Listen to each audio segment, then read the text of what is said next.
Merci, Monsieur le Président, Messieurs les assesseurs, pour me donner la parole pour la suite des débats. Monsieur le Président, vous avez déclaré à cette barre que c'est Dieu qui vous a mis dans le cœur du feu président, le général Lansana Conté, ce grand homme, celui qui vous a préparé en vous laissant entretenir plus de 300 hommes à votre domicile durant plus de 3 ans, sans vous inquiéter. Alors ma question est la suivante, Monsieur le Président. Est-ce que le président Lansana Conté savait que les militaires que vous entreteniez à votre domicile, c'était pour opérer un coup d'État? Est-ce qu'il le savait? Vous avez posé une question extrêmement importante. Et comme je l'ai dit, le pouvoir,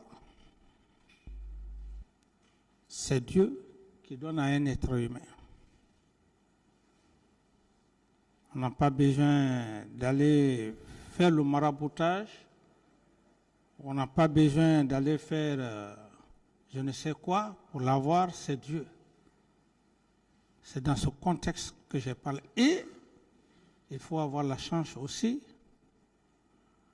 que dans le milieu, que Dieu prépare certains hommes qui puissent effectivement vous accompagner si vous devrez avoir ce bonheur. Alors, c'est dans ce contexte que j'ai parlé que ça a été une chance pour moi, un fait divin, que cet homme a eu un sentiment naturel pour moi. Ce n'était pas autre chose. Il faut être très sincère, très honnête de le dire en face de cette barre et devant tout le peuple de Guinée. Me débarrasser de tout orgueil militaire, intellectuel, non. Venu de la forêt profonde ici, que cet homme, un homme extrêmement intelligent, hors pair, qu'il arrive effectivement à avoir un sentiment comme ça, il faut mettre ça dans la main de Dieu. C'est dans ce contexte. Ensuite, lorsque vous parlez de 200, 300, c'est là où j'ai dit que cet homme a eu du sentiment pour moi. Parce que dans aucun pays, ça ne se fait pas militairement. Le regroupement militaire même, il est interdit. Ça, c'est dans tous les pays du monde entier.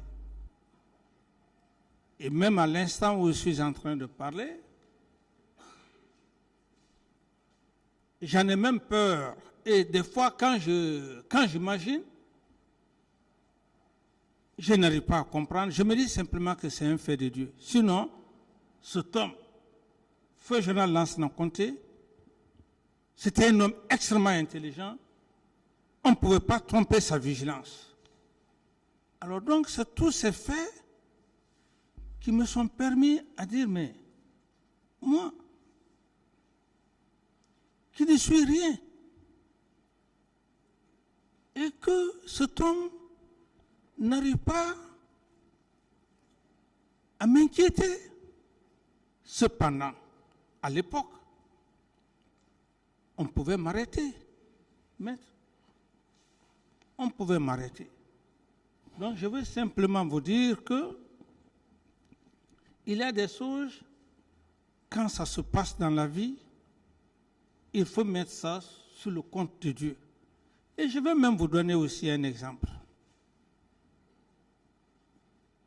Pour vous dire que l'homme qui est devant vous, assis devant vous, il n'a pas eu un pouvoir dans le fait d'un orgueil.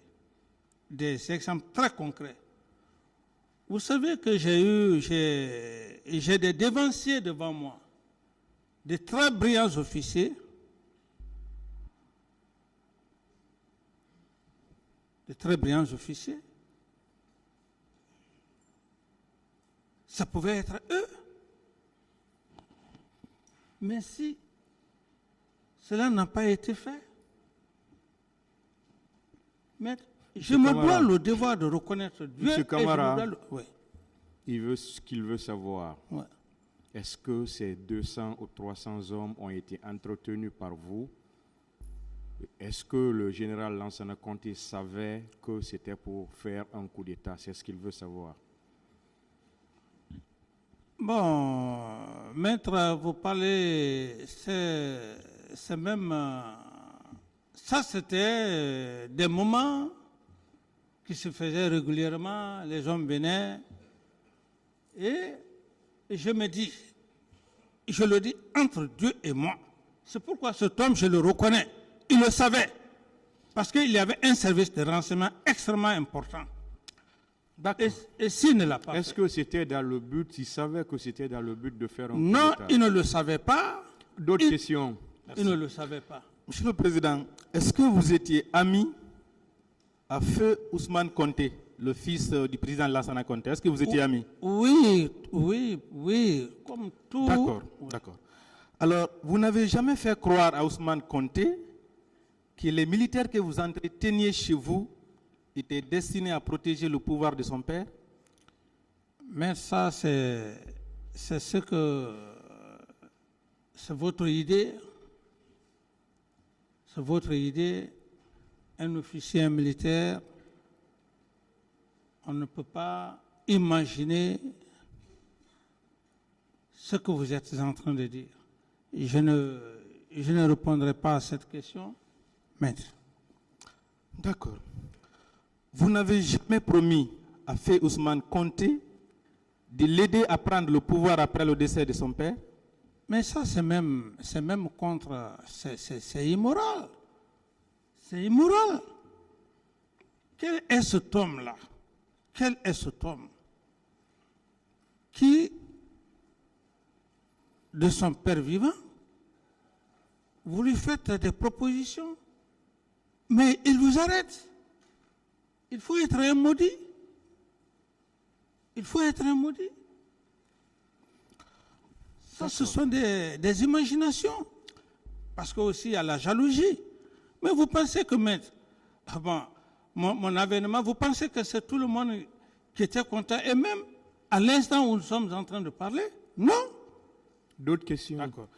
Monsieur le Président, vous ne receviez pas de financement de la part de Feu Ousmane Conté pour la prise en charge des militaires que vous entreteniez à votre domicile? Non. Au contraire. Et c'est pourquoi je ne vais pas aussi rentrer dans beaucoup de détails. C'est moi, le président, le feu général Lansana Conté m'appelait, je venais. Il n'avait pas besoin de services commandés de l'armée, il avait son propre. Vous me suivez, maître? Je vous suis très bien. C'est à moi qu'il me remettait son chèque. C'est à moi qu'il remettait son chèque. Je n'avais pas besoin de qui que ce soit. Je n'avais pas besoin. D'accord. Monsieur le Président, permettez-moi de lire deux extraits des procès-verbaux d'audition de votre ancien compagnon de lutte pour la conquête du pouvoir, le commandant Toumba Diakité. D'abord, l'extrait du procès-verbal d'interrogatoire devant la gendarmerie de Dakar. J'ai alors commencé à mobiliser la troupe à partir de la capitale pour les envoyer chez Moussa Dadis Camara. Il faisait croire au commandant Ousmane Conté, fils du feu général Conté, qu'il préparait des hommes pour lui. Ce dernier finançait Moussa pour entretenir la troupe, tout en ignorant les motivations de Moussa.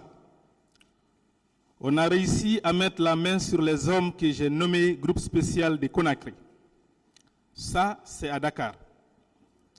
Devant les poules de juges d'instruction à Conakry, tous ces chefs des troupes ont été présentées à Dadis, qui s'est engagé à s'occuper immédiatement de l'entretien. Au bout de 3 mois, on pouvait réunir chez lui plus de 200 hommes à son domicile à Lambagne.